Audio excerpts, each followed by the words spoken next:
नमस्कार, स्वराज एक्सप्रेस के खास प्रोग्राम सत्ता के संग्राम में आपका स्वागत है। मैं हूं आपके साथ एसपी त्रिपाठी। यूपी में अगले साल चुनाव है और सभी सियासी दल चल रहे एक से एक बढ़कर दांव है, लेकिन दम किसमें है ये जनमत से पता चलेगा। हालांकि अभी चुनाव की तारीखों और उनकी किस्मत के फैसले का दिन का ऐलान नहीं हुआ है। अधिसूचना जारी होने में कुछ वक्त बाकी है। ऐसे में पार्टियां फिलहाल हर उस रणनीति पर काम कर रही हैं जो चुनाव में उनके लिए फायदा दिला सकती है। उत्तर प्रदेश के सत्ता संग्राम में सबसे बड़ी चुनौती बीजेपी के सामने है। 2017 में सपा, बसपा और कांग्रेस को हैरान कर बीजेपी ने प्रचंड बहुमत के साथ अपनी सरकार बनाई थी। पूर्वांचल में 115 तो वहीं पश्चिम में 136 में से मिली 109 सीटों की बदौलत बीजेपी ने रिकॉर्ड 300 से ज्यादा सीटें जीती थी। लेकिन इस बार नए कृषि कानूनों को वापस लेने के बावजूद किसान साल भर से चल रहे अपने आंदोलन को खत्म नहीं कर रहे, लिहाजा पश्चिम में बीजेपी का पेच फंसा हुआ है। दरअसल पश्चिम यूपी में किसानों की संख्या अधिक है। यहां गन्ने का दाम बढ़ाने के लगातार किसान मांग कर रहे हैं। हालांकि योगी सरकार ने हाल ही दाम में बढ़ोतरी भी की है, लेकिन किसान इसे नाकाफी बता रहे हैं। ऐसे में अब जब प्रधानमंत्री नरेंद्र मोदी 25 नवंबर को देश के सबसे बड़े इंटरनेशनल एयरपोर्ट जेवर का शिलान्यास करने जा रहे हैं, तो उसे बीजेपी के लिए जैकपॉट के तौर पर देखा जा रहा है। मोदी जेवर एयरपोर्ट की आधारशिला रखने के साथ ही यहां एक विशाल रैली भी करेंगे। दूसरी ओर सपा गठबंधन की राजनीति के साथ जेवर पर तेवर दिखाकर योगी सरकार के खिलाफ आक्रामक है। ऐसे में सत्ता का संग्राम में आज बात जेवर से जैकपॉट के मुद्दे पर है।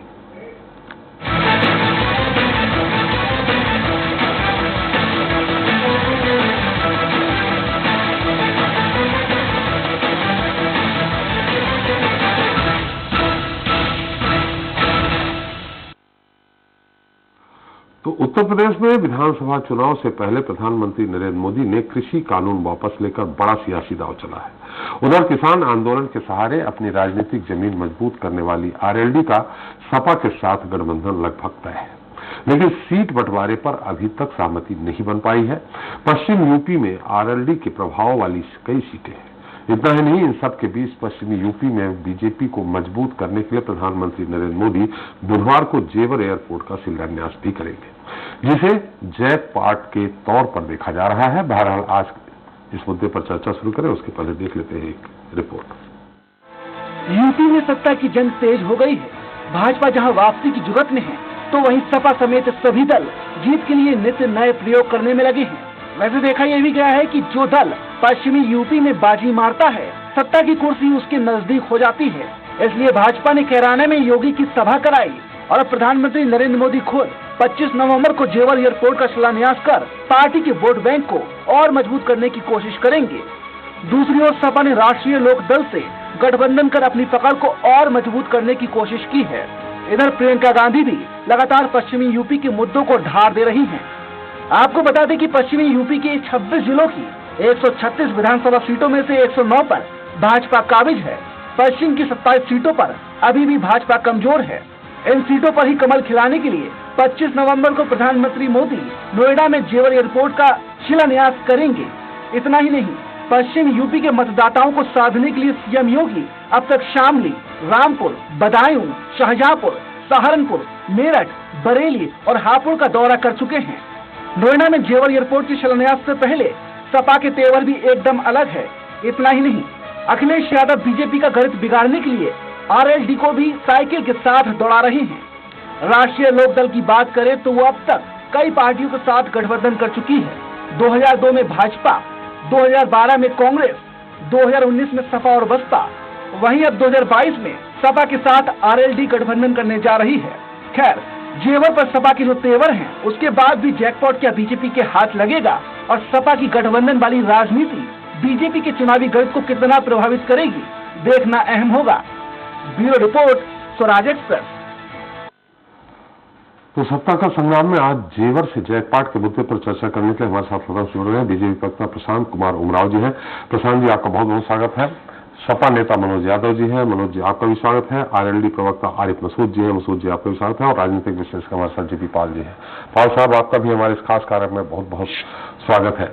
मनोज जी, जेवर एयरपोर्ट शिलान्यास लंबे समय से चल रहा था, राजनाथ सिंह से चलते चलते मायावती से चलते चलते आप तक, फिर बीजेपी तक। इसे मोदी और योगी की उपलब्धि कहेंगे आप या नहीं? अगर किसी कार्य के त्रिपाठी की शिलान्यास को उपलब्धि कह दिया जाएगा जी, तो मेरे ख्याल से वो उसको मैं किस शब्द में कहूँ, व्यक्ति उसको समझ सकते हैं। अगर आज उद्घाटन हो जाए तो निश्चित तौर पे ये बात कही जाती कि सरकार ने, उत्तर प्रदेश के मंत्री ने, देश के प्रधानमंत्री जी ने चीजों को सुनियोजित करके और उस एक टाइम बाउंड में काम किया और जनता को सपोर्ट कर दिया। तो शिलान्यास करने जा रहे हैं। 7.5 साल से ज्यादा की सरकार मोदी जी की हो गई और 5 साल से ज्यादा की 5 साल की सरकार योगी जी की हो गई। अब तो सिर्फ शिलान्यास होने जा रहा है, उसका पैमाना खींचा जाएगा, पता नहीं बजट कितना दे रहे हैं, पता नहीं काम किस स्पीड से चलेगा, कंपनी कौन है। हाँ, ये बात निश्चित तौर पे है कि जिसकी झोली में दिखाने के लिए त्रिपाठी जी कुछ नहीं होता है, तो कुछ न कुछ तो काम दिखाएगा, करेगा, दूसरों को काम को अपना बताएगा, अपने काम जी। जी मनोज जी कर देगा। तो बहुत सारी चीजें हैं जो मेरे ख्याल से बीजेपी को भी समझ में आ गई, उत्तर प्रदेश की जनता को भी समझ में आ गई कि किस तरीके से बीजेपी जनता का मन बहला रही, जो कष्ट दे रही है वो तो अलग है। मनोज जी, शिलान्यास तभी होता है जब पूरी उससे संबंधित 90% जो भू अधिग्रहण हो जाता है, भू अधिग्रहण तो हुआ, उसके बाद ही तो शिलान्यास होगा। निश्चित तौर पे मैं कह रहा हूँ ना, लेकिन तमाम सारे शिलान्यास किए हुए प्रोजेक्ट अधूरे पड़े हैं जी। आप क्या इस बात की श्योरिटी दे सकते हैं इस चैनल पे कि तमाम सारे, अरे जिस अभी कुशीनगर का जिसका उद्घाटन करके मोदी जी आए, पता नहीं कब शिलान्यास हुआ था, कब से काम चल रहा था। तो एक टाइम बाउंड नहीं है। जो डबल इंजन की कौन सी बुलेट ट्रेन वाली सरकार थी, उसका कोई टाइम बाउंड नहीं, कोई टाइम लिमिट नहीं, कुछ काम की गति नहीं। हाँ, जनता को बताने के लिए ये सारे तमाम सारे उद्घाटन, तमाम सारे एमओयू, तमाम सारे फंक्शन, समारोह, ये सब किए जा रहे हैं। इसके लिए जनता धन्यवाद देगी बीजेपी सरकार का, इसमें दो राय नहीं। और धन्यवाद किस रूप में दोगी? जिस तरीके से उत्तर प्रदेश की सड़कों पे पैच लगा रहे हैं, एक पैच यहाँ, फिर आधा किलोमीटर बाद दूसरा पैच, ठीक वैसे ही जनता त्रिपाठी जी बीजेपी को पैच वाली सीट देने जा रही है। एक सीट यहाँ मिलेगी तो एक पता चल रहा है 10, 15, 20 विधानसभा के बाद दूसरी सीट मिलेगी। ये उत्तर प्रदेश की जनता ने मन बनाया और मैं लगातार मैं लखनऊ में, अन्य जनपदों में जा रहा हूँ, देख रहा हूँ क्या हालात है उत्तर प्रदेश के, तो उन सारी चीजों को भी जनता मॉनिटर कर रही है। प्रशांत जी, मनोज जी की बात आपने सुन ली होगी, मुझे लगता है सवाल करने की जरूरत नहीं है, लेकिन सवाल एक जरूर यहां बनता है कि एक तरफ आप ठीक है, जेवर एयरपोर्ट के अभी अगर थोड़ा और पहले कर लेते, अधिग्रहण थोड़ा और तेजी से करते तो हो सकता है उसका क्रेडिट ज्यादा मिलता, लेकिन पश्चिमी उत्तर प्रदेश का गणित है बहुत। 109 सीटें पश्चिमी उत्तर प्रदेश से आपको मिली थी, वो थोड़ा इस बार जिस तरह से आरएलडी और सपा का गठबंधन होने जा रहा, वो भी आपको परेशान करेगा। दूसरा, किसान आंदोलन तो है ही, गन्ना का समर्थन, गन्ना खरीद समर्थन मूल्य बढ़ाने के लिए लंबे समय से वो मांग कर रहे हैं, आपने बढ़ाया है, लेकिन वो नाकाफी है ऐसा कर रहे हैं। ये बहुत सारी चुनौतियां इस बार पश्चिम उत्तर प्रदेश, और पश्चिम उत्तर प्रदेश माने दिल्ली, लखनऊ की कुर्सी पश्चिम उत्तर प्रदेश से ही होकर जाती है। देखिए, हमारे सामने कोई चुनौती नहीं है। और जहां तक जेवर एयरपोर्ट की बात है, जेवर एयरपोर्ट देश का सबसे बड़ा एयरपोर्ट बनने वाला है और इंटरनेशनल एयरपोर्ट होगा। इसमें 2 नहीं बल्कि 5 रनवे होंगे। और चूंकि बड़ा एयरपोर्ट है, इसके लिए एक्स्ट्रा जगह की भी आवश्यकता थी, इसलिए 7 गाँव की जमीनों का अधिग्रहण किया गया था और 7 गाँवों को शिफ्ट भी करना पड़ा। आप समझते हैं त्रिपाठी जी, अगर एक व्यक्ति को भी अपना घर अगर छोड़ने के लिए कहा जाता है तो कितना मुश्किल होता है, और वहां पे 7 गाँवों को, पूरे गाँव को शिफ्ट किया गया है, तो कितनी बड़ी प्रक्रिया का पालन किया गया है। इसलिए जब हमने पूरे सभी को शिफ्ट कर दिया, सभी को मुआवजा दे दिया गया, सारी चीजों का समाधान हो गया है, उसके बाद ही हमने शिलान्यास किया। हम ऐसा नहीं कि हम जमीन का अधिग्रहण 20% अधिग्रहण कर दे, उसको शिलान्यास कर दे, उससे लेने लगे कि नहीं हमने बनाया, इस तरह का काम हम नहीं करते। चीजें कंप्लीट हो जाती उसके बाद ही हमने कोई जल्दबाजी में नहीं किया है। और ये इस एयरपोर्ट की बनने की बातें बहुत सारे लोगों ने की, लेकिन धरातल पे उतारने का काम हम कर रहे हैं। और इसके साथ साथ यहाँ पर इस एयरपोर्ट में, एयरपोर्ट के साथ साथ यहाँ पे हवाई जहाजों की मरम्मत करने का वर्कशॉप भी बनेगा। पहले जहाजों की मरम्मत के लिए श्रीलंका या देशों में जाना पड़ता था, श्रीलंका जाना पड़ता था, लेकिन अब हवाई जहाजों की मरम्मत भी यहाँ पर होगी। किसानों के लिए सरकार लगातार काम करे, जितना काम पिछले 65 सालों में अन्य सरकारों में नहीं हुआ, वो काम हमारी सरकार में हुआ है। चाहे 1.5 लाख करोड़ से किसानों को करना ऋण का भुगतान का मामला हो, प्रति ऋण का भुगतान का मामला हो, या उनके लिए जो चीनी मिलें थी 20 चीनी मिलों का आधुनिकीकरण करने का मामला किया। तो हम जो काम कहते हैं वो करते हैं। पूर्वांचल एक्सप्रेसवे बनाया है, Bundelkhand expressway almost complete, 80% complete है, उसका भी हम शीघ्र ही उद्घाटन करेंगे। जी, लेकिन मनोज जी कह रहे हैं कि ठीक है, तो सिर्फ से लेने की बात है, से ले रहे हैं, और चुनाव के समय कई तरह, जैसे किसान बिल वापस ले लिया, फिर जेवर एयरपोर्ट, फिर पूर्वांचल एक्सप्रेस, बहुत सारी चीजें सिर्फ से चुनाव के दौरान, इसके पहले भी थोड़ा तेजी से हो सकती, तो हो सकता है इस तरह के आरोप नहीं लगते।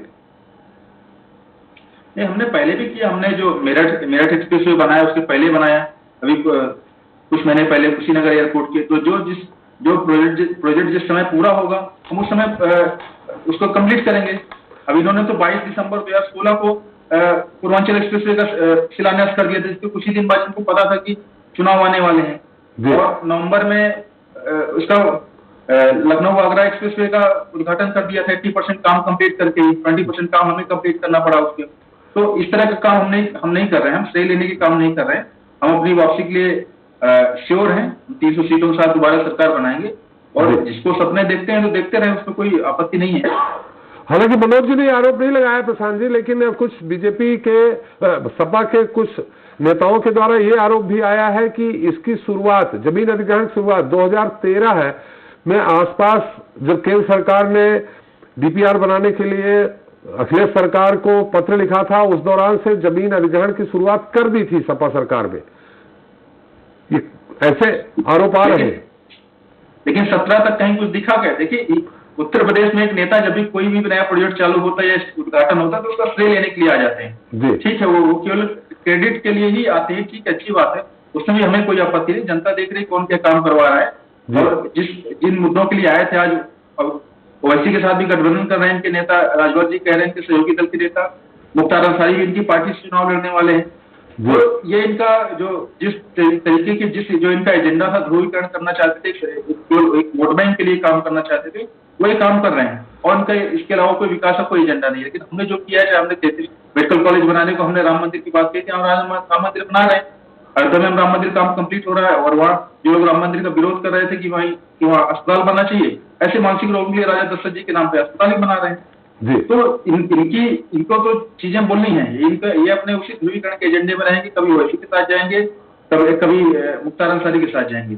हमारा जो विकास का एजेंडा था, विकास के ऊपर चल रहे हैं। राम मंदिर का तो निर्णय तो सुप्रीम कोर्ट ने किया है, वो आपके खाते में कहां से जाता है? हम तो राम मंदिर हमारे एजेंडे में स्टार्टिंग से ही था, जब से हमारी पार्टी की स्टार्टिंग से ही। और आप देखिए, राम मंदिर का विरोध करने वाले कौन हैं? हम तो राम मंदिर का लगातार सपोर्ट करते। और क्या मानते, अगर 2019 में भारतीय जनता पार्टी की सरकार न आती तो क्या राम मंदिर का निर्णय इस तरीके से आता? और केवल राम मंदिर नहीं, अयोध्या के कायाकल्प काम हम पूरी तरीके से कर रहे हैं। जब से योगी सरकार बनी, उसके पहले अयोध्या क्या था, 2017 के बाद आप देखिए किस तरीके से दीपावली वहां पर भव्य तरीके से अयोध्या में मनाई जा रही है। क्या उसके पहले अयोध्या में इस तरीके से दीपावली मनाई जाती थी? आज बनारस में देव दीपावली मनाई गई भव्य तरीके से। मथुरा का जो कायाकल्प किया जा रहा है ब्रज विकास बोर्ड के माध्यम से, जितने भी हमारे तीर्थ स्थल है उनका आधुनिकीकरण कर रहे हैं। और अयोध्या का तो केवल हम राम मंदिर ही नहीं बना रहे, उसके साथ साथ उसको और भी जितने भी डेवलपमेंट के प्रोजेक्ट उनको भी काम कर रहे हैं। आज इंटरनेशनल एयरपोर्ट वहां पे बन रहा है, अस्पताल भी बन रहा है। तो हम हिंदुत्व को साथ में लेकर के साथ साथ विकास दोनों को कार्यक्रम करने का काम कर रहे हैं। चलिए, आरिफ जी हमारे साथ हरियाली प्रवक्ता। आरिफ जी, पहली बात तो जेवर जो आज शिलान्यास हो रहा है, उसको लेके आपकी पार्टी के क्या विचार हैं? दूसरा, आपका सपा से गठबंधन होने जा रहा है, क्या तय है?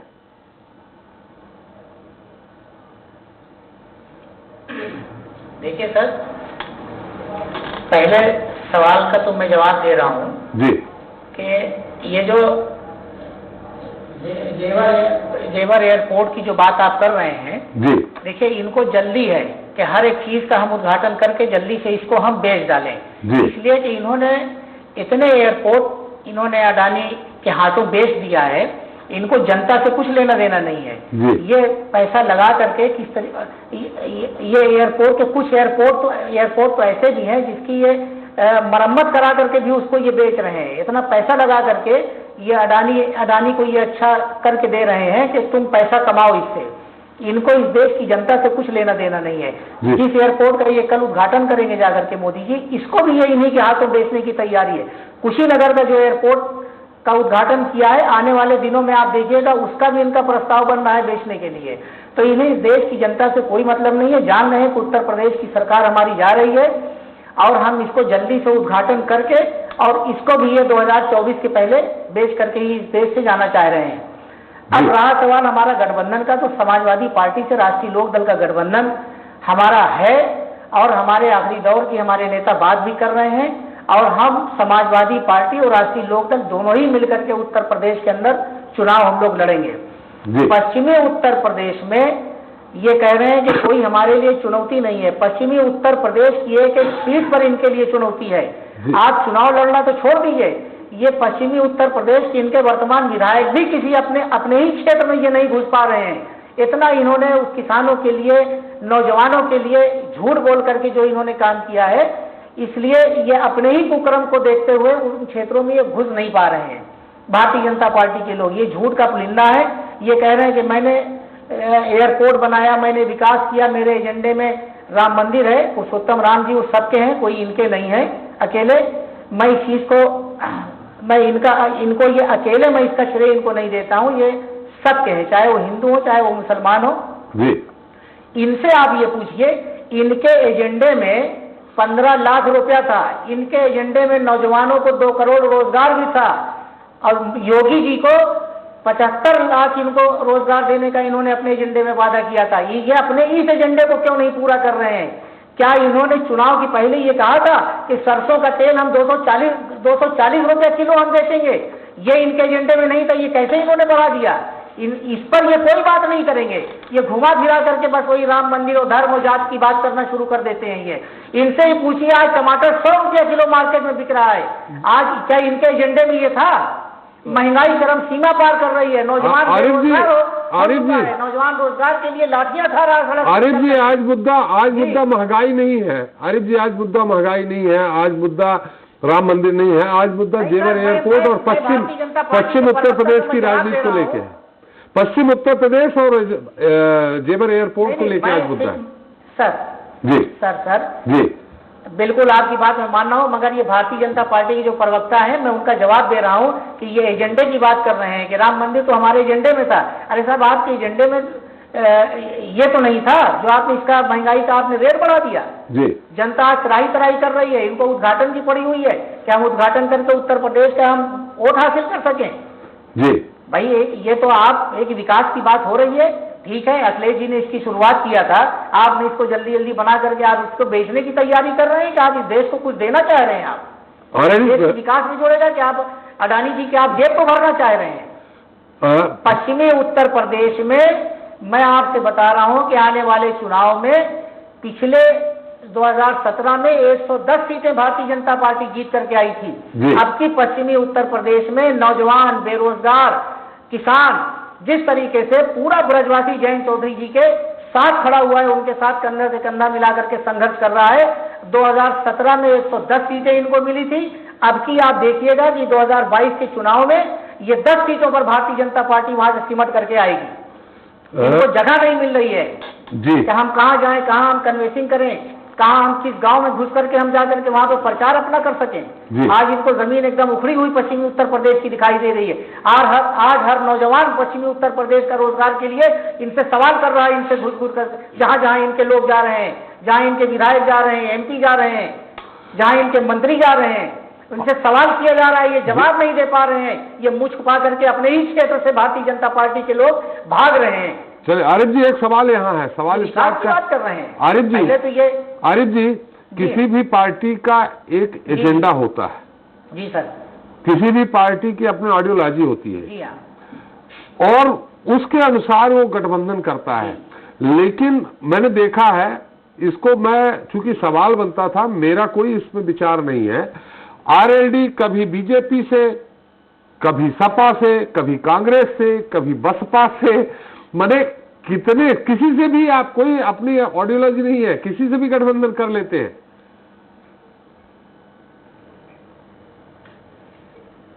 देखिए भाई साहब, मैं आपको बताऊं, हमारी आइडियोलॉजी बिल्कुल स्पष्ट थी। हम लोकसभा के भी चुनाव में समाजवादी के साथ हम खड़े रहे जी, समाजवादी के साथ हमारा गठबंधन रहा। उस चुनाव में भी हम समाजवादी के साथ लड़े और विधानसभा 2022 में भी हम समाजवादी पार्टी के साथ गठबंधन करके जयंत चौधरी जी और माननीय अखिलेश जी दोनों चुनाव मैदान में आ रहे हैं। हमारी आइडियोलॉजी बिल्कुल स्पष्ट है कि हम किसान, मजदूर, नौजवान, बेरोजगारों के लिए ये दोनों नौजवान उत्तर प्रदेश के अंदर आ रहे हैं और पूरे उत्तर प्रदेश में इनका बिल्कुल सफाया करके छोड़ेंगे भारतीय जनता पार्टी का। कभी तो आपने बीजेपी से भी गठबंधन किया था, सरकार में बैठे हुए हैं। बीजेपी से भी आपने गठबंधन किया था? बीजेपी से भाई साहब आप ये बताइए, नहीं आप ये बताइए, बीजेपी ने गठबंधन नहीं किया।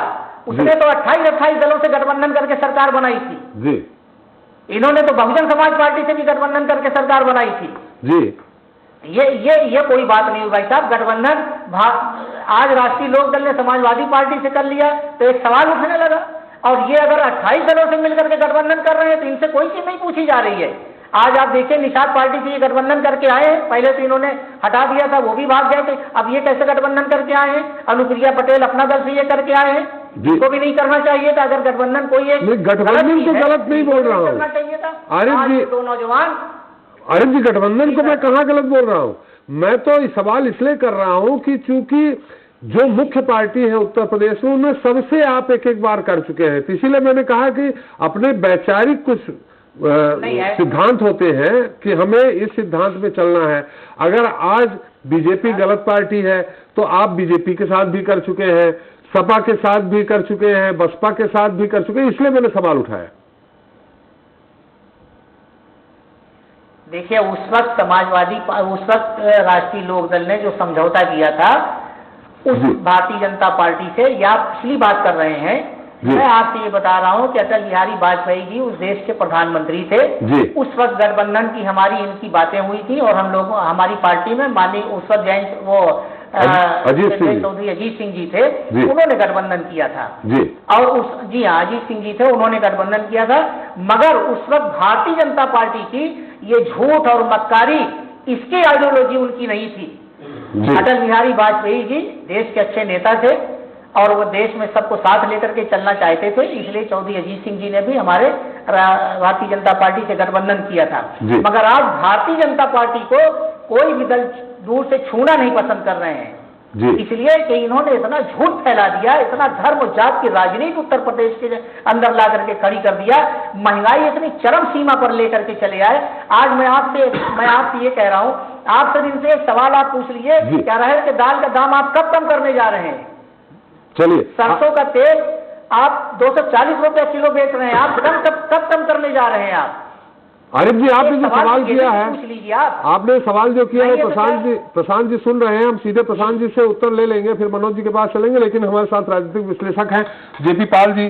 पाल साहब, इस जेवर एयरपोर्ट, पूर्वांचल एक्सप्रेस, जो भी है, जो इस समय उपलब्धियां सरकार, माने केंद्र सरकार अपनी गिनाने जा रही है, योगी सरकार गिनाने जा रहे हैं। हालांकि कृषि कानून एक बहुत बड़ा मुद्दा था जिसको उन्होंने वापस ले लिया। अभी कुछ दिन पहले ही गन्ने का समर्थन मूल्य भी योगी सरकार ने बढ़ाया, जिसका सबसे ज्यादा असर पश्चिम में ही पड़ता है। और 136 सीटें पश्चिम उत्तर प्रदेश में हैं, वही हमें लगता है डिसाइड करेगा कौन सत्ता में बैठेगा, कौन नहीं बैठेगा। इस जेवर एयरपोर्ट का कितना असर पड़ेगा वहां पे?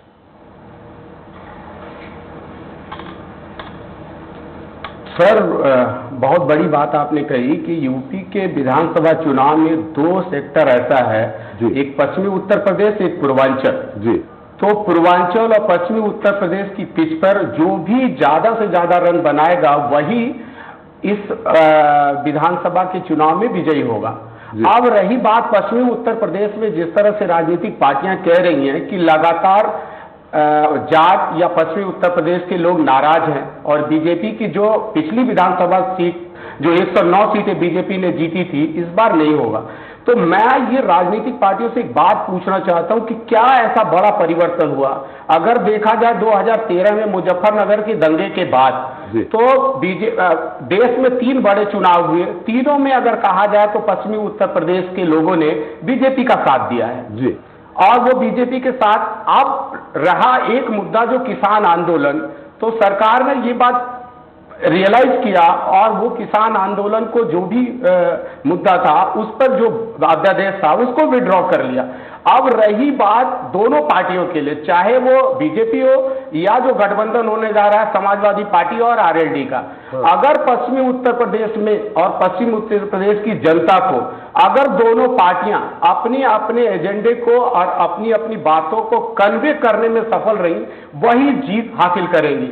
इसके लिए बीजेपी भी लगातार अपने प्रधानमंत्री के साथ कहा जाए तो या जेपी नड्डा या राजनाथ सिंह, 3 बड़े लोगों के साथ बीजेपी इस बार पूरे यूपी का कैंपेन कर रही है। तो पश्चिमी उत्तर प्रदेश के लिए भी बीजेपी ने बहुत बड़ा अपना एक प्लान बनाया हुआ है। उसी तरह आरएलडी और समाजवादी पार्टी ने भी यही कोशिश कर रही है। लेकिन इस तरह से किसी भी पार्टी को यह गलतफहमी में नहीं होना चाहिए कि हम कोई महंगाई या इस तरह के कोई मुद्दे हैं जैसे पश्चिमी उत्तर प्रदेश के लिए बहुत बड़ा प्रभाव डालेगा, क्योंकि अगर देखा जाए तो बीजेपी ने भी पश्चिमी उत्तर प्रदेश जो डायरेक्ट किसानों से रिलेटेड एरिया है उसके लिए, चाहे वो किसान क्रेडिट कार्ड की बात हो, चाहे वो एमएसपी, जैसा आपने कहा एमएसपी पे लगातार उन्होंने बढ़ाया है लेकिन वो सेटिस्फैक्ट्री नहीं रहा है, थोड़ा थोड़ा बढ़ाया है। लेकिन अगर कहा जाए तो किसानों से जुड़ा हुआ जो चीनी मिल की बात थी, चीनी मिलों को बेचने का काम तो मायावती ने किया। तो इस तरह से कहा जाए कि आने वाला समय 3-4 महीना बहुत क्रिटिकल है, चाहे वो समाजवादी पार्टी के लिए, आरएलडी के, बीजेपी के, जो भी अपने मैसेज को कन्वे कर पाएगा, किसानों से कनेक्ट हो पाएगा, वही आने वाले दिनों पर जेवर एयरपोर्ट पर अपना जो पार्टी का एरोप्लेन है उसको टेक ऑफ कर पाएगा। जी, ये आरएलडी और सपा का गठबंधन होने जा रहा है, उससे जाट वोट कितना प्रभावित हो जाएंगे सपा के साथ? पाल साहब जी, ये बिल्कुल सही है और यही कारण है कि आरएलडी और सपा का, जो आपने बोला कि आरएलडी का कोई अपना डीएनए नहीं रहा, कभी वो बीएसपी के साथ, कभी सपा के साथ, बीजेपी के साथ या कांग्रेस के साथ, हमेशा वो एक्सपेरिमेंट करती रही है। लेकिन इस बार आरएलडी का जो सपा के साथ गठबंधन हुआ है वो एक कहा जाए कि दोनों का डीएनए एक तरह से एक है। तो इस तरह से इनका उत्साह बनता है कि अगर समाजवादी पार्टी और कांग्रेस भी अगर इनके साथ आ जाती है तो बहुत अच्छा करने की उम्मीद है। लेकिन ये बात मैंने फिर भी कहा कि बीजेपी कितना अपने जो बातें हैं वो कैसे कन्वे करेगी, कैसे नहीं कर पाएगी, उस पर डिपेंड करेगा। लेकिन ये बहुत बड़ा एक तरह से कहा जाए कि बीजेपी जिस तरह से एक सोच रही थी कि एक सॉफ्ट कॉर्नर है, लेकिन आरएलडी और समाजवादी पार्टी के गठबंधन के बाद चुनौती बीजेपी के लिए भी बढ़ रही है। बिल्कुल, लेकिन आरएलडी एक ही सीट पे पिछली बार सिमट कर आ गई थी। प्रशांत जी, आप आरिफ जी ने बहुत सारे आरोप लगाए हैं, उसका उत्तर चाहेंगे, फिर हम मनोज जी के पास फिर से एक बार जाएंगे। प्रशांत जी, देखिए, किसानों के लिए जितना काम योगी सरकार और मोदी सरकार ने किया उसके इतना किसी सरकार द्वारा नहीं किया गया है। और प्रधानमंत्री जी ने अपने संबोधन में बताया था कि हम किसानों के हित के लिए बिल लेकर के आए थे, लेकिन देश के लिए हम बिल को वापस ले रहे हैं। किसानों की मांग थी, प्रधानमंत्री जी ने बोला कि हमारा उद्देश्य अच्छा था लेकिन हम कुछ लोगों को समझा नहीं पाए, इसलिए हम देश हित में इस बिल को वापस ले रहे हैं। और आगे जो भी, चाहे एमएसपी का इशू हो या प्राकृतिक खेती का विषय हो, उस पर कमेटी बनेगी। इस कमेटी में किसान भी शामिल होंगे, राज्यों के प्रतिनिधि होंगे, कृषि वैज्ञानिक होंगे, और उनकी सहमत से आगे उसके बाद बनेगी। क्या किया है आप बता दीजिए, किसानों के लिए क्या किया है? आरिफ जी, किसानों के लिए आप क्या किया है? सर ये आपके इतने बड़े चैनल पर ये झूठ बोल करके फिर आरिफ जी चुनाव में फिर झूठ बोलना जा रहे हैं कि मैंने किसानों के लिए मैंने ये किया है। एक चीज बताओ कि किसानों के लिए क्या किया है? सिवाय किसानों को आपने लाठियां, सिवाय किसानों को आपने पाकिस्तानी, आतंकवादी, खालिस्तानी, इसके अलावा आपने क्या दिया किसानों को? आरिफ जी मेरी बात सुन लीजिए, एक एक करके अगर होगा, जैसे मैं आपके पास फिर आऊंगा, आपको फिर मौका दूंगा। वो अपना मत रख रहे हैं कोई, और अभी मनोज जी अपना मत रखेंगे। आपने उत्तर मांगा प्रशांत जी से, वो उत्तर दे रहे हैं, आपके पास मैं फिर आऊंगा, आप बोलिएगा इन्होंने झूठ बोला है, उत्तर इनका सही नहीं है। प्रशांत जी का उत्तर देने दीजिए। जी प्रशांत जी। भाजपा सरकार द्वारा 45 लाख गन्ना किसानों को 1.5 लाख करोड़ से अधिक का गन्ना भुगतान हुआ, इतना पिछली सरकारों में कभी नहीं किया गया। जी। प्रधानमंत्री किसान सम्मान निधि योजना में 2.5 करोड़ किसानों को 32,500 करोड़ रुपए दिए गए। जी। प्रधानमंत्री फसल बीमा योजना में 25 लाख से अधिक किसानों को 2,208 करोड़ रुपए की क्षतिपूर्ति दी गई है। किसानों को 4 लाख करोड़ का फसली ऋण का भुगतान किया गया है। किसानों को 86 लाख किसानों को 36,000 करोड़ से उनका ऋण माफ करने का काम किया गया है। जी। 20 से अधिक चीनी मिलों का आधुनिकीकरण और विस्तार किया गया है। अभी अर्जुन सागर परियोजना बुंदेलखंड में उसका उद्घाटन हुआ। उससे 4.5 लाख किसानों को पीने का पानी और उनकी खेती के लिए पीने का पानी उपलब्ध होगा। उत्तर प्रदेश के 30,000 ग्राम पंचायतों में, गांव में टैप वाटर सप्लाई का काम प्रारंभ हो। क्या हम पहले कभी सोच सकते थे कि घर घर में, गांव में टैप वाटर सप्लाई होगा? इसके अलावा 42 लाख आवासों का निर्माण हुआ है उत्तर प्रदेश में गरीब लोगों की। क्या उसका लाभ किसानों और मजदूरों को नहीं मिला? उसका तो लाभ सभी लोगों को मिला। पिछले लगातार 2 सालों से हम प्रधानमंत्री की अन्न योजना से हम लगातार 80 करोड़ लोगों को देश में अन्न मुफ्त राशन दे रहे हैं, जो बीपीएल परिवार है। उसमें से उत्तर प्रदेश के 15 करोड़ लाभार्थी हैं और उस योजना को बढ़ा दिया गया है। वो मार्च 2020 तक ये योजना लागू रहेगी। इसमें उत्तर प्रदेश के 15 करोड़ लोग जो हैं उनको मुफ्त राशन दिया जा रहा है। इसका भी मैक्सिमम लाभ किसानों को मिल रहा है। और जिनको आरोप लगा सकते हैं, लेकिन जितने काम सरकार द्वारा किए गए हैं उसके अलावा किसी सरकार द्वारा इतने काम नहीं किए गए हैं। जी मनोज जी, हालांकि सपा ने अकेले सरकार बनाई थी, 17 की बात छोड़ दें, उसके पहले अकेले सरकार बनाई थी और अकेले ही लड़ती रही। पिछली बार कांग्रेस के साथ आपने हाथ मिलाया, बहुत अच्छा रिजल्ट नहीं रहा। और ये गठबंधन तभी करते हैं जब अपने आप में विश्वास नहीं होता है कि हम जीतेंगे या नहीं जीतेंगे। पहले कभी बीजेपी भी इसी तरह गठबंधन किया करती थी हमेशा, बाद में अब बीजेपी के बहुत कम गठबंधन कर रही। तो गठबंधन करने की जरूरत क्या पड़ी जब सपा अपने आप में काफी है? देखिए त्रिपाठी जी, जो दौर चल रहा है पूरे देश में राजनीति का, उसमें बड़ा बदलाव आप भी महसूस करते होंगे और मैं तो महसूस करी हूँ। एक राजनीतिक दल हिंदुस्तान में है जो विश्व का सबसे बड़ा राजनीतिक दल है, ये ऐसा वो कोट करता है हमेशा, प्रधानमंत्री से लेके उनका प्रधान तक जो भी है सभी इस बात को। लेकिन उनकी जब आप आइडियोलॉजी पे जाएंगे और देखेंगे तो बिना गठबंधन के उत्तर प्रदेश जैसे चुनाव में आज तक वो चुनाव लड़ने नहीं उतरे, और अगर उतरे भी तो कभी जीत नहीं पाए। बिहार में एक राजनीतिक घटनाक्रम ऐसा घटा जिसमें एक गठबंधन के पार्टी को ज्यादा सीटें दे दी गई और कुछ गठबंधन के साथी कूद के चले गए, और आप देखिए कि वो बिल्कुल फाइट हो गई और कांटे का मैच हुआ, और किस तरीके से वो हार जीत का वो पूरा रेशियो रहा, वो हमसे और आपसे छुपा नहीं है, दुनिया ने भी देखा। उसमें सिर्फ काश शब्द लगाया जाता है, बस काश ये हो जाता, काश हम कांग्रेस को कम सीट दे देते, काश हम वीआईपी सीट को एडजस्ट कर लेते, काश हम वालों को जाने ना देते, इतनी बातें सिर्फ थी। लड़ाई वहां भी थी। वो अलग बात है कि बिहार की राजनीति, उत्तर प्रदेश की राजनीति में तमाम सारे अंतर हैं, उन अंतर के आधार पर चुनाव होता है। समाजवादी पार्टी करता ही नहीं चाहती है कि किसी तरीके का काश शब्द रह जाए। 403 सीटें हैं और निश्चित तौर पे समाजवादी पार्टी हाईएस्ट अब तक जो जीती है वो 236 सीटें जीती है। तो हमारे पास एक बड़ा स्पेस है, हम एडजस्ट कर सकते हैं, और उन पार्टियों को एडजस्ट कर रहे हैं जिन पार्टियों का वोटर एक दूसरी राजनीतिक दल में जाने के लिए बेताब, उस गठबंधन में वोट करने के लिए बेताब है। जिन पार्टियों से हमारा गठबंधन रहा उनका अनुभव हमारे साथ बेहतर बहुत नहीं रहा। क्यों? क्योंकि उनका जो वोटर था, एक लोगों के पास तो कम था, क्या वो परिस्थितियां जन गठबंधन हुआ था, हमारी पार्टी खुद इंटरनल लड़ाई लड़ रही थी 2017 में, लेकिन 19 वाला जो गठबंधन था उसमें बीजेपी ने जिस तरीके से हमारे एक बड़े वोट बैंक को अपनी तरफ आकर्षित किया था, वो तमाम योजनाएं, तमाम सारी चीजें, लेकिन उन सब के बाद अब जब बीजेपी का असली चरित्र और चेहरा जनता ने देखा है, वो असली चरित्र चेहरा क्या है कि जब चुनाव आने वाला होता है तो दाम कम हो जाते हैं, चुनाव जैसे खत्म होता है दाम बढ़ने लगते हैं। ये बात जनता को समझ में आती है। राष्ट्रवाद का एक अजीब सा वो कौन सा जाम होता है मैं नहीं समझता, वो जनता को पिलाया जाता, झूठ बताया जाता और दूसरे के कामों को अपना काम बता के और साथ में अधूरे कामों को जनता को तो दूसरे के कौन से काम इन्होंने अपना बता दिया? पूर्वांचल एक्सप्रेसवे की बात मैं लगातार कहूंगा, लखनऊ की मेट्रो बनी वो लगातार मैं कहूंगा, जो आगरा लखनऊ एक्सप्रेस बने उसकी बात मैं लगातार कहूंगा, मेडिकल कॉलेज की एक लंबी सीरीज समाजवादी पार्टी के कार्यकाल में बनी, तैयार हुई और वो बनी खड़ी है, उसको अपना बताने वाले लोग उसको जरूर कहा जाएगा। आप ये बता दो, बस सिर्फ एक चीज बता दो कि हमने इसका शिलान्यास किया और हमने इसका उद्घाटन कर दिया, देखिए ये काम हमारा है। आपने किसका शिलान्यास किया? उद्घाटन का। पूर्वांचल एक्सप्रेस कैसे कह सकते हैं मनोज जी? पूर्वांचल एक्सप्रेस में कोई शिलान्यास नहीं किया था, अखबारों में था, बाकी और कहीं नहीं था। डीपीआर बनाई गई थी शायद।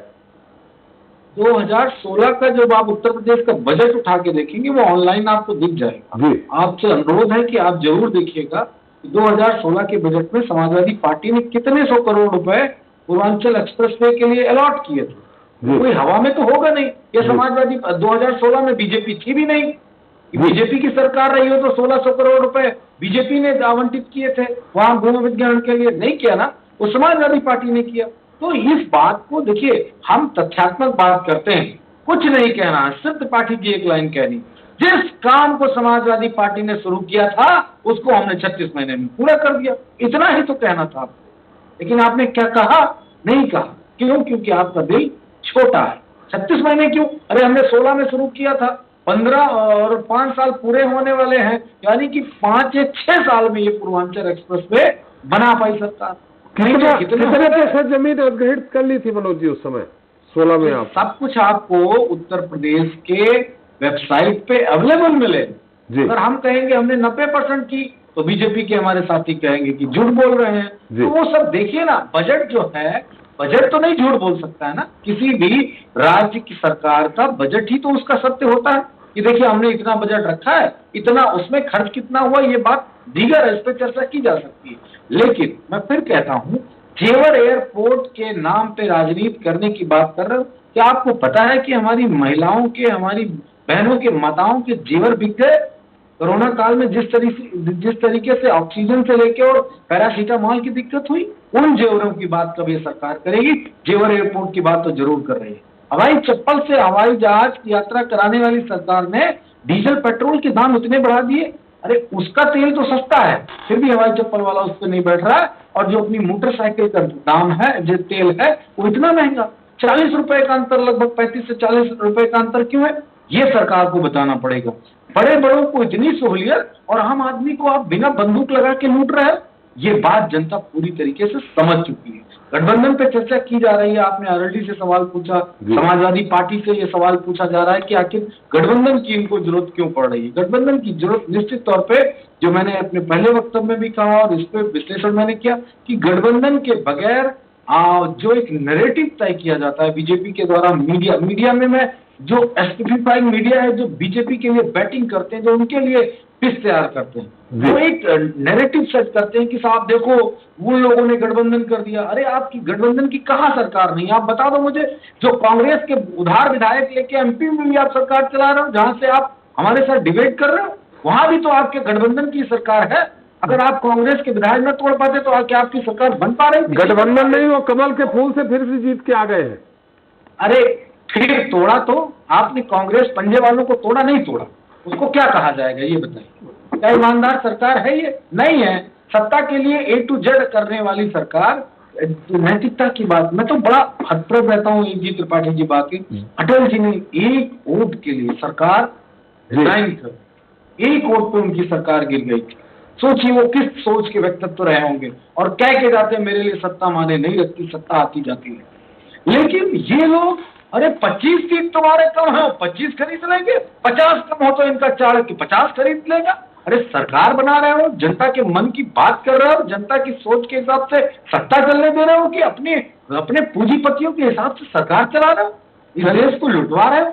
ये सारी चीजें महत्वपूर्ण है और इसी के आधार पर जनता वोट देने जा रही है। बिल्कुल प्रशांत जी, जिस तरह से मनोज जी कह रहे हैं, शुरुआत पूर्वांचल की अखिलेश जी के समय की हुई थी और ये क्रेडिट अखिलेश जी को देना था। खैर ये बात बताएंगे कि बजट कब हुआ था, किस महीने में आया था, 16 में, 17 में कब चुनाव हो गए थे, ये सब आपका एनालिसिस होगा।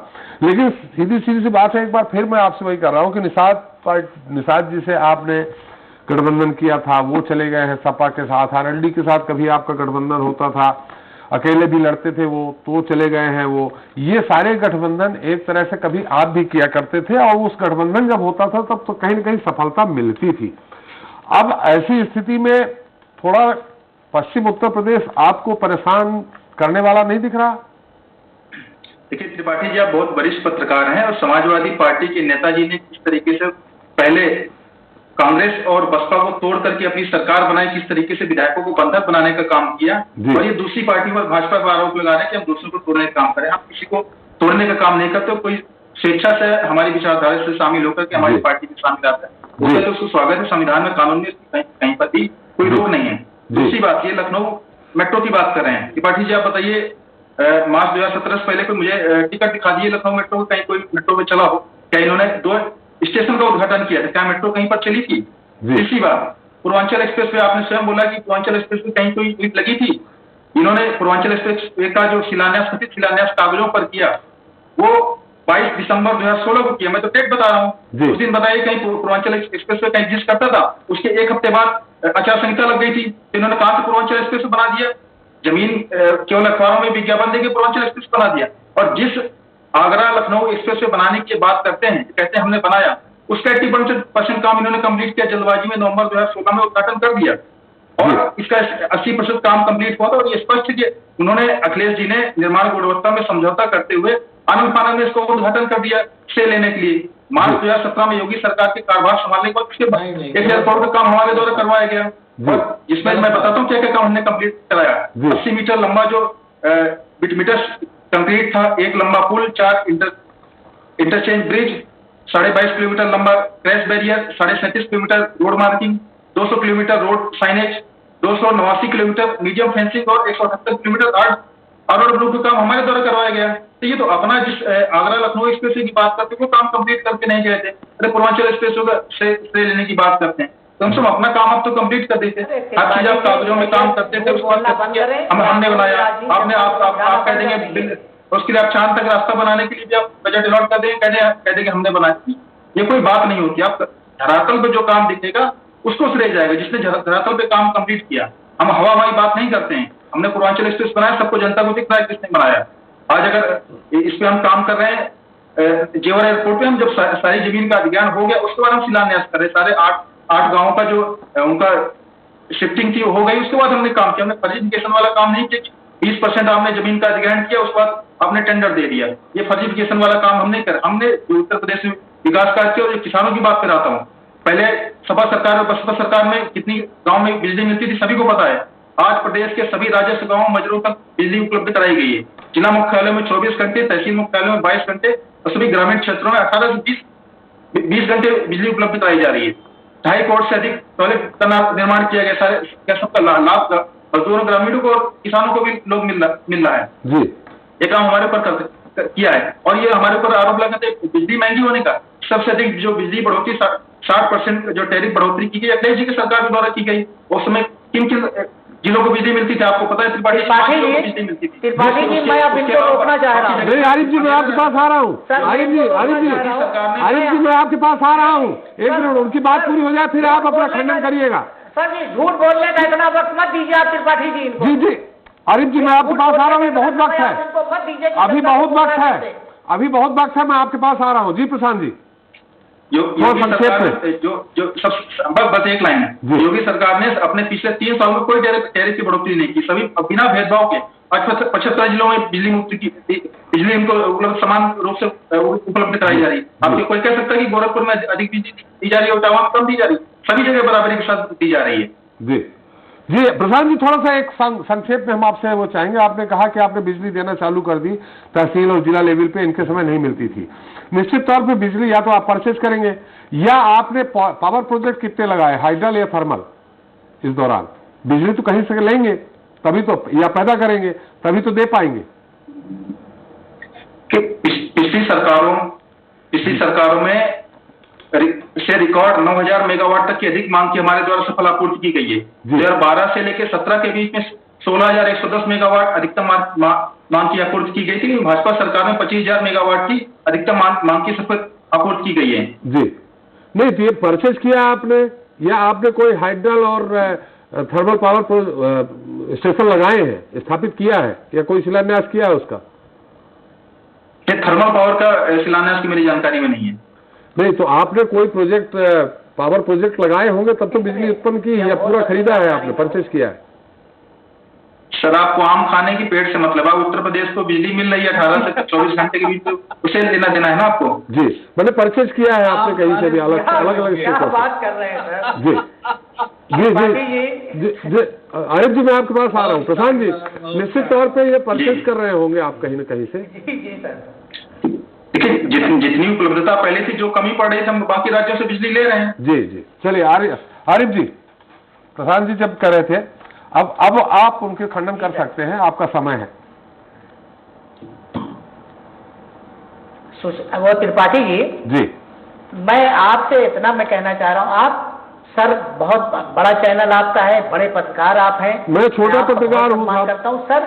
ऐसे झूठे प्रवक्ताओं को नहीं, मैं आपको नहीं, मैं नहीं, आप बहुत बड़े पत्रकार हैं। मैं आपसे एक चीज मैं कहना चाह रहा हूं कि ऐसे झूठे प्रवक्ता को बैठाल करके चैनल पर इनसे झूठ मत बोलवाइए साहब, ये फिर इस जनता को गुमराह कर देंगे ये लोग बैठ करके। इनसे ये पूछिए, इनसे आप ये पूछिए। आरिफ जी किसी पे व्यक्तिगत मत जाइए। आरिफ जी अपनी पार्टी और अपनी बात करिए, कि व्यक्तिगत मत जाइए, कृपा करके अपनी और अपनी पार्टी की बात करिए। भारतीय जनता के सामने उठा करके सारी बातें रखी, मैं उसकी बात बता रहा हूँ कि मैंने उतना आंकड़ों की बात इन्होंने किया, इनके सारे आंकड़े झूठे हैं। मैं आपसे एक सवाल करना चाह रहा हूँ सर, इनसे आप पूछिएगा भी। आप ये बताइए, जेवर एयरपोर्ट का ये उद्घाटन करके ये इस गरीब जनता को इस प्रदेश, इस देश में क्या देना चाह रहे हैं? ननकू और आजाद गांव में बैठ करके जो रोटी और प्याज खा करके पेट भरते हैं, क्या इस जेवर एयरपोर्ट से उनको कोई फायदा मिलने वाला है सर? चलिए, जेवर एयरपोर्ट से क्या फायदा मिलेगा? जिनके पास गाड़ियां नहीं है, टोल टैक्स आप जी, जेवर एयरपोर्ट से आपने पूछा क्या फायदा मिलेगा, मैं पूछ लेता हूँ। पूर्वांचल का एयरपोर्ट जो पूर्वांचल एक्सप्रेस इन्होंने बनाया है, जी बोलिए। आप बताइए, गरीब जनता कहाँ जाएगी? एक बार ये बुलेट ट्रेन लेकर के आए थे, कुछ कहाँ चली गई इनकी बुलेट ट्रेन? ये सब झूठे आंकड़े ये देना बंद कर दें और जनता के सामने ये माफी मांगे, जिस तरीके से मोदी जी ने किसानों से माफी मांगी, इस देश की जनता से माफी मांगी है। मैं आपसे ये कहना चाह रहा हूँ, मोदी जी ने किसानों के लिए कानून नहीं वापस लिया सर। मैं आपसे बता रहा हूं कि मोदी जी 2014 से ये इतिहासों की बात करते हैं। ये हमेशा इन्होंने अपने भाषण में स्टालिन और क्रुश्चेव की बात किया है, मगर मोदी जी जब किसान बैठ गया है तो 11 महीना बाद मोदी जी ने हिटलर का भी इतिहास पढ़ लिया था, और वो भी हिटलर का इतिहास पढ़ा था मोदी जी ने, जिसमें हिटलर ने अपने स्वयं हाथों से अपना अंतिम संस्कार कर लिया था। किसानों की डर की वजह से, देश की जनता के डर की वजह से इन्होंने ये बिल वापस लिया है। वो भी एमएसपी पर कोई गारंटी कानून नहीं बनाना चाह रहे हैं। आरिफ जी, आप इनसे पूछिए।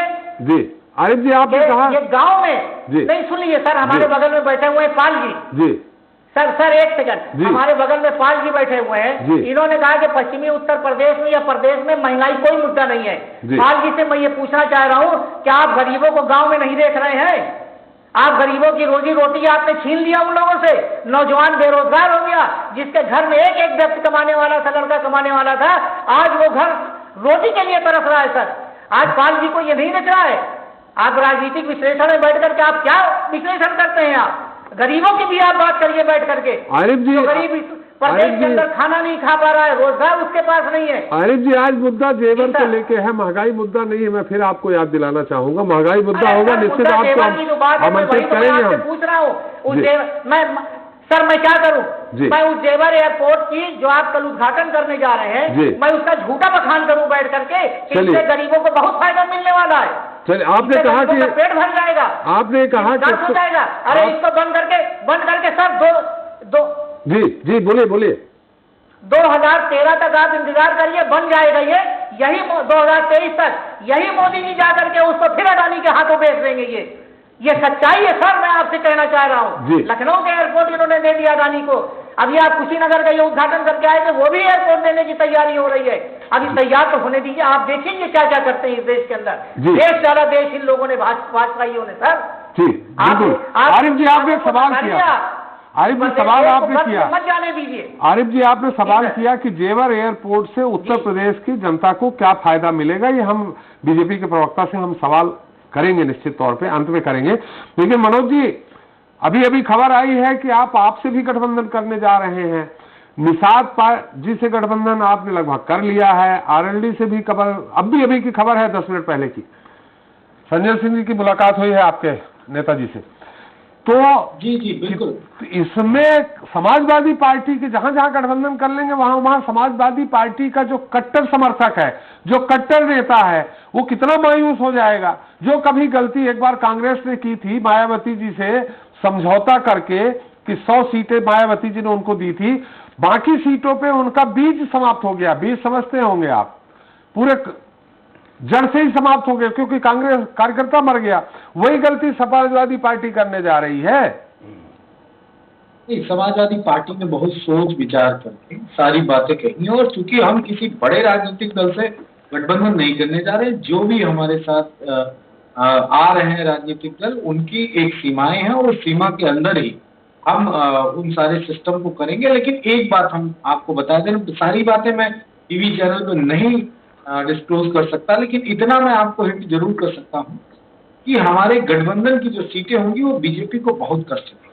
चलिए, वो तो मैंने सवाल कर लिया है प्रशांत जी से कि इस तरह गठबंधन होते उसमें सफलता भी होती है कहीं न कहीं, वो बीजेपी को चिंतित कर रही है। बात कह रहा हूँ जी, मैं दूसरी बात कह रहा हूँ कि हमारी पार्टी ने आज तक उत्तर प्रदेश में 236 सीटें मैक्सिमम जीती हैं जी, तो 403 में कितनी खाली रह गई? अरे बाकी जगह आपके कार्यकर्ता आपके सिंबाल पे साइकिल पे सवारी करके जनता तक जाते भी तो थे। अब आप उन जगहों पे उन कार्यकर्ताओं को समाप्त कर देंगे? नहीं, समाजवादी पार्टी के गठबंधन का फार्मूला भी बिल्कुल डिफरेंट जी। वो मेरे ख्याल से आपने देश में बहुत कम राज्यों में इस तरह को देखने को मिली। आरएलडी का प्रत्याशी होगा वो समाजवादी पार्टी के सिंबल से लड़ेगा, और जो समाजवादी पार्टी का प्रत्याशी होगा ऐसी सीटों पे आरएलडी के सिंबल से लड़ेगा। ठीक राजभर के साथ भी यही होगा। ठीक, अगर आप पार्टी से हमारा गठबंधन हो रहा है तो उस पर भी बहुत सारे वो समीकरण होंगे। जो चीजें हम करने जा रहे हैं वो आपको ऐतिहासिक नहीं, मेरे ख्याल से उत्तर प्रदेश की राजनीति में शायद ही कभी सुनने और देखने को मिले। लेकिन एक बात निश्चित है कि हम बीजेपी को चारों खाने चित करने जा रहे हैं, इसमें दो राय नहीं। क्यों? क्योंकि उत्तर प्रदेश की जनता सब कुछ देख चुकी है, सारी चीजें देख चुकी, वो गति भी देख चुकी, वो काम भी देख चुकी, लोगों के जुमले भी देख चुकी, लोगों के प्रोपेगेंडे भी देख चुकी, और इस तरह की झूठी बातें भी देख चुकी जो बातें आज तक उत्तर प्रदेश की जनता ने नहीं सुनी। आपको याद होगा कि एक दौर ऐसा था त्रिपाठी जी की राजनीति में लोग ये बात कहते थे कि नेता का कमिटमेंट नहीं सही होता, और उसमें बहुत फजीयत होती थी, बड़े सवाल होते थे, बड़े लेख लिखे जाते थे कि जो नेता कहता है झूठ कहता है। उस चीज को समाजवादी पार्टी ने खत्म करने का प्रयास किया, और वो प्रयास किया आदरणीय राष्ट्रपति श्री अखिलेश यादव ने अपने मैनिफेस्टो को तो पूरा किया। मैनिफेस्टो के साथ साथ जो बातें नहीं थी उनको भी उन्होंने जमीन पे उतारने के काम किए। लेकिन बीजेपी ने फिर वही पुराने चलन को आज उतार दिया जमीन पे। हम वादा कितना भी कर ले पूरा नहीं करेंगे। क्यों? क्योंकि नेता की जाति को, नेता के वर्ग को हमें बदनाम करना। चलिए, नेताओं को जनता से समय कम है मनोज जी, समय कम है। हम पाल साहब से भी इसका पूरे जो डिस्कशन हुआ उसमें हम जीस्ट ले लेते हैं, लब्बे लुआब क्या रहा। लेकिन एक बहुत छोटा सा प्रशांत जी, बहुत छोटे जेवर एयरपोर्ट, बहुत छोटे से उसमें कि जेवर एयरपोर्ट से वहां की जनता को क्या फायदा मिलने वाला है, आसपास की जनता को क्या फायदा मिलने वाला है, ये बहुत संक्षेप में आप बता सकते हैं क्या? आरिफ जी ने सवाल किया था। देखिए, निश्चित तौर पर जेवर एयरपोर्ट बनने से पूरे क्षेत्र का विकास होगा, उससे पश्चिमी उत्तर प्रदेश का विकास होगा और गौतम बुद्ध नगर जिले के लोगों को लाभ होगा। उसके अलावा आपने थर्मल का प्रश्न पूछा था। उत्तर प्रदेश में जो ओबरा में थर्मल प्रोजेक्ट है उसमें 1320 मेगावाट की 2 परियोजनाओं का काम चल रहा था। इसमें से 660 मेगावाट क्षमता की एक परियोजना का काम अक्टूबर में कंप्लीट हो गया है, और 660 मेगावाट की एक और परियोजना अप्रैल 2020 में कंप्लीट हो जाएगी। जी, मैं वही सवाल किया था। निश्चित तौर पर जेवर एयरपोर्ट से वहां की जनता को क्या फायदा? पाल साहब, बहुत संक्षिप्त में लब्बे लुआब क्या रहा है इस पूरे उसमें, और क्या फर्क पड़ना है जेवर एयरपोर्ट से? गठबंधन की राजनीति कितना असर डालेगी भारतीय जनता पार्टी के सरकार पर या भारतीय जनता पार्टी पर? सर, मैंने पहले ही बताया, जैसे आरिफ भाई नाराज हो गए कि महंगाई और बेरोजगारी मुद्दा नहीं है, तो सर आप भी 30-35 सालों से भारतीय राजनीति को और यूपी की राजनीति को, मध्य प्रदेश की राजनीति को बहुत नजदीक से देखा। जब से देश आजाद हुआ तब से लेकर महंगाई, बेरोजगारी और शिक्षा यही कॉमन मुद्दे रहते हैं। लेकिन मैं आपको एक बात बताऊं कि पश्चिम उत्तर प्रदेश में 2 बड़े मुद्दे हैं। एक बड़ा मुद्दा है जिसकी किसी ने चर्चा नहीं की, वो किसानों की बड़ी नाराजगी है योगी सरकार से, वो है आवारा पशुओं की। वो बड़ा प्रभावित करेगा। और दूसरा जो बड़ा मुद्दा था वो था किसानों के विरोध में, अगर कहा जाए कि जो अमेंडमेंट सरकार लेके आई थी जिसे विड्रॉ कर लिया, और आगे भी एमएसपी पर और बहुत सारे मुद्दों पर मोदी सरकार ने कहा है कि हम बात करेंगे, तो ये सब चीजें हो जाएंगी। उसके अलावा अगर कहा जाए आरएलडी आरएलडी और समाजवादी पार्टी के लिए एक बड़ा मुद्दा यही है, आरएलडी और समाजवादी पार्टी के लिए एक बड़ा मुद्दा यही है जो पश्चिमी उत्तर प्रदेश में काम आएगा। लेकिन बीजेपी के पास भी, योगी सरकार के पास भी, जो 5 सालों में योगी सरकार ने 2-3 मुद्दों पर हाईलाइट काम किया है, जिस पर फोकस किया है, जिसको श्रेय लेंगे, उसमें एक कहा जाए कि पश्चिमी उत्तर प्रदेश में हमेशा लॉ एंड ऑर्डर का समस्या हुआ करती थी, वो समस्या योगी सरकार में खत्म हुआ है। दूसरी बात अगर कहा जाए तो पश्चिमी उत्तर प्रदेश में कोई दंगा नहीं हुआ है। तीसरी बात कि किसानों के लिए हमेशा योगी सरकार ने ये पहल की है। तो इस तरह से कहा जाए तो पाल साहब का विश्लेषण आ जाए। आरिफ जी फिर बैठेंगे हम लोग, पाल साहब का विश्लेषण आ जाए। आपका मुद्दा, मेरा मुद्दा जो है, विश्लेषण जो है ये भारतीय जनता राजनीतिक पार्टी आकर हमेशा ये कहती है कि आपका मुद्दा मेरा मुद्दा नहीं है, मेरा मुद्दा आपका, गरीबों की बात नहीं, ये लड़ाई होती है। लेकिन पश्चिमी उत्तर प्रदेश में ये पर ये कहा जा सकता है कि मोदी सरकार ने किसान बिल को वापस लेके एक बहुत बड़ा, एक तरह से कहा जाए एक ऐसा प्लेटफॉर्म तैयार किया है जिस पर कहा जाए कि वो अब धीरे धीरे मुकाम पर है। आरएलडी और मैं माफी चाहूंगा पार्टी आरिफ जी, समय समाप्त हो गया है। दूसरे मुद्दे, कानून लेकर के आए, दूसरे मुद्दे पे कानून लेकर के आए। एक सवाल बस छोटा जी, नहीं सर, एक आप काला कानून लेकर के मोदी जी आए, आपने श्रेय उनको भी दिया, और ये जब माफी मांग ली तो इसका भी श्रेय आप उनको देंगे। चलिए, अरे साहब गलत तो आपने किया, ये श्रेय तो किसानों को चाहिए जो बेचारे नहीं। अब ये श्रेय न हम दे सकते आरिफ जी, न पाल साहब दे सकते। श्रेय किसको देगा? ये जनता देगी। हम लोग अपना आकलन कर सकते हैं। भारतीय जनता पार्टी का गुण गा रहे हैं, अब मैं इनके लिए क्या कहूं? इनको तो जनता को देखना चाहिए, गरीबों को देखना चाहिए। विश्लेषण गरीबों के भी पक्ष में होना चाहिए। जी जी, और अडानी अंबानी के पक्ष में नहीं होना चाहिए। पश्चिमी उत्तर प्रदेश में कि इसका श्रेय मुझे पश्चिमी उत्तर प्रदेश में भारतीय जनता पार्टी का नहीं कर आरएलडी और समाज कोई फाइल इनका नहीं जमा है। आप ये देखिएगा, पश्चिमी उत्तर प्रदेश में भारतीय जनता पार्टी बैरंग लौटेगी साहब। आरिफ जी, अपनी बहस बीजेपी सपा इन तक केंद्रित रखिए, पत्रकारों पे क्यों प्रहार कर रहे हैं आप? पत्रकारों के विश्लेषण करने दीजिए अपना। हो सकता है पत्रकारों के अलग, कई पत्रकारों के अलग अलग विचार होते हैं, हो सकता है पाल साहब का विचार आपसे ना मिल रहा हो। खैर, हमारा समय भी समाप्त हो गया है। सर अपने हर विचारों में गरीबों को लेकर के आ जाए। हम लोग निष्पक्ष हैं। किसान का कानून वापस लेकर के बहुत बड़ा काम किया है। 750 जो किसान मरे हैं उसके लिए पालजी ने कहा जी, इनको तो कहना चाहिए। इसके पहले 2 दिन पहले बहस हो चुकी है, किसी और पत्रकार ने विश्लेषण कर लिया है। इसलिए देखिए, हम चाहे आपकी सरकार बने, बीजेपी की सरकार बने, हम लोग अपनी कलम और अपना माइक अपने हाथ जल्दीबाजी में है। ये जी सर, ये जल्दीबाजी में है, समझ नहीं पा रहे। मैंने बोला कि मोदी सरकार ने ये बात कही है कि आंदोलन की समाप्ति करिए और आप करिए, हमने अपने अमेंडमेंट वापस ले लिए हैं। उसके अलावा जो मुद्दे हैं उन मुद्दों पर भी बैठकर हम बात करेंगे। ये प्रधानमंत्री देश पाल साहब, आप अपना विचार पाल साहब, आप किसी के दबाव में, किसी के विश्लेषण पे अपना विचार बिल्कुल नहीं। आप स्वतंत्र पत्रकार है, स्वतंत्र पत्रकार रहिए। चलिए, हमारा समय भी समाप्त हो गया। मनोज जी, आपका बहुत बहुत धन्यवाद। प्रशांत जी, आपका भी बहुत बहुत धन्यवाद। आरएलडी के प्रवक्ता हमारे साथ आरिफ जी, आपका भी बहुत बहुत धन्यवाद। आपने अपना अमूल्य समय इस चैनल को दिया, हमको दिया, एक बार फिर बहुत बहुत धन्यवाद। तो उत्तर प्रदेश के चुनावी घमासान में बीजेपी की राह आसान नहीं है, ये बात खुद प्रधानमंत्री मोदी भी अच्छे से समझ रहे हैं। लिहाजा वे चुनाव की तारीखों का ऐलान होने से पहले ही पार्टी के लिए जीत की जमीन को तैयार करने की कवायद में लगे हैं। पीएम मोदी ने हाल ही में पूर्वांचल एक्सप्रेस वे का उद्घाटन कर पूर्वांचल के मतदाताओं का रुख अपनी ओर करने की कोशिश की, तो वहीं अब प्रधानमंत्री जेवर एयरपोर्ट की आधारशिला रखकर पश्चिम की जनता का दिल जीतना चाहते हैं। इतना ही, जेवर एयरपोर्ट का शिलान्यास करने के साथ मोदी एक विशाल रैली के जरिए योगी सरकार में यूपी के विकास की उड़ान का बखान भी कर विरोधियों पर जमकर बसने के तैयार है।